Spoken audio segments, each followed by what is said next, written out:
বিধানসভা মাজত মাথো আৰু কিছুদিন বাকী তেনে সময়তে মই উপস্থিত আছোঁ পূৰ্বৰ যি চাপাগুৰি সমষ্টি আৰু বৰ্তমানৰ মানা সমষ্টি নৱগঠিত মানা সমষ্টি আৰু এই নৱগঠিত মানা সমষ্টিৰ বৰ্তমান উপস্থিত আছোঁ বাক্সাৰ যি অঞ্চলিক সাপ্তাহিক বজাৰ এই অঞ্চলিক সাপ্তাহিক বজাৰত এই ভোটাৰ ৰাইজ আছে এই ভোটাৰ ৰাইজে আচলতে কেনেধৰণৰ প্ৰাৰ্থী বিচাৰে বা তেওঁলোকৰ কি কেনেকুৱা সমস্যা আছে এই সমস্যাৰ বুজ ল'বলৈ মই ইয়াত উপস্থিত হৈছোহি আৰু মোৰ লগত ইয়াৰে স্থানীয় লগ আছে ভোটাৰ আছে তেওঁলোকৰ লগত কথা পাতিবলৈ চেষ্টা কৰিম। কি ক'ব দাদা? আমাৰ মানা সমষ্টিত একজন ভাল কেণ্ডিডেট হ'লে ভাল হয় আৰু আগৰ যিজন কেণ্ডিডেট আছিল তেওঁতো আৰু হেৰি আছিল অসমৰ মিনিষ্টাৰে আছিল কিন্তু তেওঁ আমাক যিমান চাব লাগে চোৱা নাই আনকি তেওঁ অহাই নাই আমাৰ সমষ্টিবিলাকত। আৰু আমাৰ এতিয়া সমস্যা আছে ৰাস্তা ঘাটবিলাক বহুত হ'বলৈ বাকী আছে।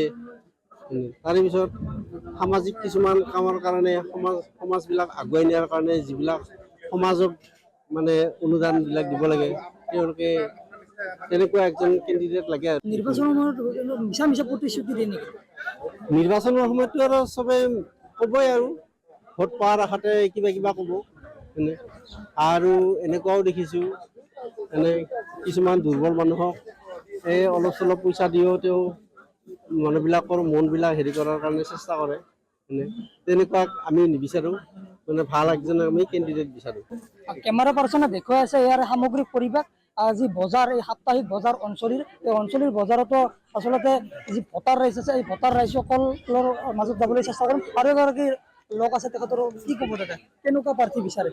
আমাৰ এই মানৱ সমষ্টিত প্ৰাৰ্থী মোৰ মতে প্ৰথমতে এডুকেটেড হ'বই লাগিব, শিক্ষিত আৰু লগতে সামাজিক হ'ব লাগে। মানুহজন সামাজিকভাৱে কাম কৰা ব্যক্তি হ'ব লাগে নিস্বাৰ্থভাৱে। মই দেখিছোঁ যে প্ৰাৰ্থীবিলাক ভোটৰ সময়ত আমাৰ ওচৰত আহে কিন্তু ভোটত জিকাৰ পিছত যেতিয়া MLA মন্ত্ৰী হ'ব তেতিয়া সিহঁতে পাহৰি যায় ৰাইজক, নিজৰ স্বাৰ্থ পূৰণত ব্যস্ত থাকে সেইটো দেখা পাইছোঁ। আৰু গতিকে নিস্বাৰ্থভাৱে কাম কৰা এজন শিক্ষিত ব্যক্তি সামাজিক ব্যক্তি হ'লে মই ভাল পাওঁ, মই এইটো বিচাৰোঁ, এইটো প্ৰাৰ্থীটো বিচাৰোঁ। আৰু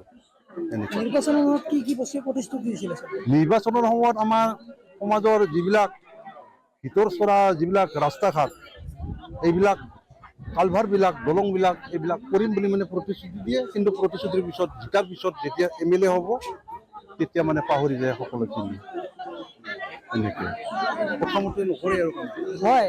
এয়া আছিল নৱগঠিত মানা সমষ্টিৰ ভোটাৰ ৰাইজৰ কথা আৰু এনেদৰে আচলতে সকলোৱে বিগত বছৰবোৰত উন্নয়নৰ ঢাক ঢোল বজোৱা বুলি